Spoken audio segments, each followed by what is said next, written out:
Make 7 mega സംഗമവും കൊയിലാണ്ടി മേഖല വാർഷികവുമാണ് Koyilandy sports ഗ്രൗണ്ടിൽ വെച്ച് നടന്നുകൊണ്ടിരിക്കുന്നത്.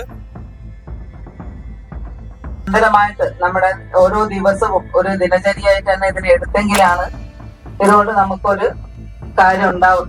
കാരണം ഇപ്പൊ നമുക്കറിയാം, ജീവിതശൈലി രോഗങ്ങൾ ഏറ്റവും കൂടുതൽ ഉള്ള ഒരു സംസ്ഥാനം ആണ് നമ്മുടെ കേരളം. നമ്മുടെ കുറെ വിദ്യാഭ്യാസമുള്ള ആളുകള്, പ്രബുദ്ധരായിട്ടുള്ള ആളുകളൊക്കെ ആണെങ്കിലും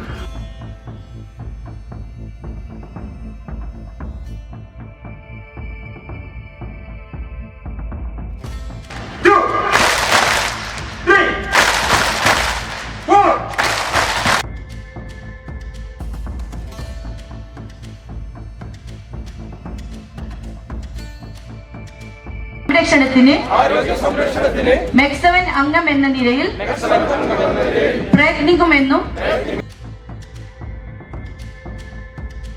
കൊയിലാണ്ടിയിൽ MEC 7 മെഗാ സംഗമവും മേഖലയുടെ വാർഷികവും നടത്തി. കൊയിലാണ്ടി സ്പോർട്സ് കൗൺസിൽ സ്റ്റേഡിയം ഗ്രൗണ്ടിൽ രാവിലെ 6:30 ആരംഭിച്ച സംഗമം കൊയിലാണ്ടി നഗരസഭാ ചെയർപേഴ്സൺ സുധാ KK ഭട്ട് ഉദ്ഘാടനം ചെയ്തു. MEC 7 ക്യാപ്റ്റൻ ഡോക്ടർ സലാഹുദ്ദീൻ പരിപാടിക്ക് നേതൃത്വം നൽകി. സ്വാഗത സംഘം ചെയർമാൻ BP ഇബ്രാഹിംകുട്ടി അധ്യക്ഷത വഹിച്ചു. ജില്ലാ കോർഡിനേറ്റർ ഡോക്ടർ മീന നാസർ പ്രതിജ്ഞ ചൊല്ലിക്കൊടുത്തു. സാഹിത്യകാരൻ സോമൻ കടലൂർ, TT ഇസ്മായിൽ, ബാലനമ്പാടി, അറക്കൽ ബാബ, ഹഫ്സത്ത് ടീച്ചർ, സത്യൻ K, ബഷീർ മേലടി എന്നിവർ സംസാരിച്ചു. North zone coordinator doctor Ismail Mujaddidi സ്വാഗതവും മേഖലാ കോർഡിനേറ്റർ മുസ്തഫ കഴിഞ്ഞു എന്നത് തന്നെ MEC 7 ഒരു പ്രത്യേകതയായി തോന്നുകയാണ്. ഇതിൻ്റെയൊക്കെ ക്രെഡിറ്റ്, ഇതിൻ്റെയൊക്കെ മുഴുവൻ അഭിമാനിക്കാവുന്ന ഒരു വ്യക്തിത്വം ഡോക്ടർ സലാഹുദ്ദീൻ സാറാണ് എന്ന കാര്യത്തിൽ തർക്കമില്ല. MEC 7 നമ്മുടെ ജീവിതത്തിൽ എന്ത് മാറ്റമാണ് കൊണ്ടുവന്നിരിക്കുന്നത്? സാമൂഹികമായിട്ടും മാനസികമായിട്ടും ശാരീരികമായിട്ടും ഒക്കെ വലിയ മാറ്റങ്ങൾ നമുക്ക് MEC 7 സാധ്യമായിട്ടുണ്ട്.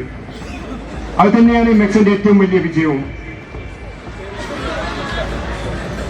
MEC 7 ഇന്ന് ജനങ്ങൾ ഹൃദയപൂർവ്വം സ്വീകരിച്ചിരിക്കുകയാണ്. ജീവിതശൈലി രോഗങ്ങളുമായി പ്രയാസപ്പെട്ടിരുന്ന ഒരു സമൂഹമായിരുന്നു നമുക്ക് ചുറ്റുമുണ്ടായിരുന്നത്. അവിടേക്കാണ് MEC 7 ആവിർഭാവം വന്നിരിക്കുന്നത്. ഒരു കാലത്ത് ഒരു പ്രമേയം എന്ന രോഗം വന്നു കഴിഞ്ഞാൽ ജീവിതകാലം അന്ത്യം വരെ മരുന്ന് കഴിച്ചുകൊണ്ട് ആ മരുന്നോട് കൂടി മരിക്കുന്നൊരവസ്ഥയായിരുന്നു നമുക്ക് എവിടെയും കാണാൻ സാധ്യമായിരുന്നത്. ഇന്ന് MEC 7 വന്നതിന് ശേഷം ജീവിതശൈലി രോഗങ്ങളെയൊക്കെ തന്നെ അതിബൃഹത്തായ ഒരു വ്യായാമത്തിൽ ചെയ്തുകൊണ്ട് ഇത്തരം രോഗങ്ങളിൽ നിന്നൊക്കെ മുക്തമായി പൂർണ്ണമായിട്ട് ആരോഗ്യത്തിലേക്ക് തിരിച്ചെത്താമെന്ന് MEC 7 തെളിച്ചു കഴിഞ്ഞിട്ടുണ്ട്. വളരെ വളരെ സുഖമുണ്ട്. ഒരുപാട് മാറ്റം വന്നിരിക്കുന്നു. വെയിറ്റിലാവട്ടെ, വയറും എല്ലാം കുറഞ്ഞിരിക്കുന്നു. കൊളസ്ട്രോളും എല്ലാം നോർമൽ കൺട്രോൾ ചെയ്ത് പോകുന്നു. മണ്ഡലത്തിലെ രണ്ടാമതായിട്ട് തുടങ്ങിയിട്ടുള്ള യൂണിറ്റാണ് താനക്കോട്ടൂർ, പാറക്കടവ് താനക്കോട്ടൂർ. ഏകദേശം 25ഓളം മെമ്പേഴ്സാണ് ആക്റ്റീവായിട്ടുള്ളത്. വളരെയധികം മാറ്റങ്ങളാണ് ഓരോരുത്തർക്കും വന്നിട്ടുള്ളത്. വളരെ രാവിലെ തന്നെ എഴുന്നേൽക്കുക, ഒപ്പം തന്നെ നല്ല നിലക്ക് എക്സസൈസ് ചെയ്യുക. 9 ദിവസം കൊണ്ട് ഒരു വിഷമവും ഇന്ന് വരെ ഇല്ല. ഷുഗർ 200, 500, 340 ഉണ്ടായിരുന്നു. ഇപ്പൊ 160 ഉള്ളു. അദ്ദേഹം പറഞ്ഞതെന്ന് വെച്ചാൽ എന്റെ വയസ്സ് 24 വയസ്സിൽ എന്റെ വളർച്ച നിന്നുപോയി എന്നാണ് അദ്ദേഹം ഒരു ഇന്റർവ്യൂവിൽ പറഞ്ഞത്. എത്ര വയസ്സിൽ? 24 വയസ്സിൽ എന്റെ വളർച്ച നിന്നുപോയി. അദ്ദേഹം പറഞ്ഞത് ശരിയാ.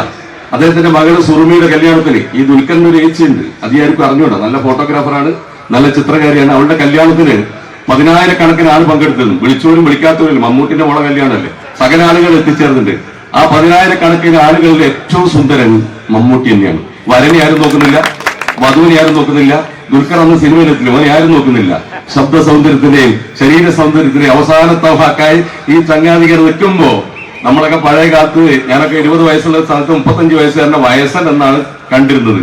ഇപ്പൊ നിങ്ങൾ ആലോചിക്കുക, 73 കഴിഞ്ഞ് 74 അദ്ദേഹം നിൽക്കുന്നതിനും നമ്മുടെ ആരോഗ്യത്തിന്റെ, നമ്മുടെ സൗന്ദര്യത്തിനും, നമ്മുടെ സൗഭാഗ്യത്തിന്റെ ഒക്കെ പ്രതീകമായി അദ്ദേഹം നിൽക്കുന്ന സമയത്ത് MEC 7 കൊടുക്കാനുള്ള മറുപടി നിങ്ങൾക്ക് മാത്രമല്ല, വലിയ പ്രശസ്തർക്ക് മാത്രമല്ല, വലിയ സംവിധാനമുള്ള ആളുകൾ മാത്രമല്ല, വലിയ പൈസക്കാർക്ക് മാത്രമല്ല, ഏറ്റവും സാധാരണക്കാരന് പോലും എന്താണ്, ഏറ്റവും വലിയ ചെറുപ്പക്കാരാണ് ഞങ്ങൾ വാഗ്ദാനം ചെയ്യുന്നു.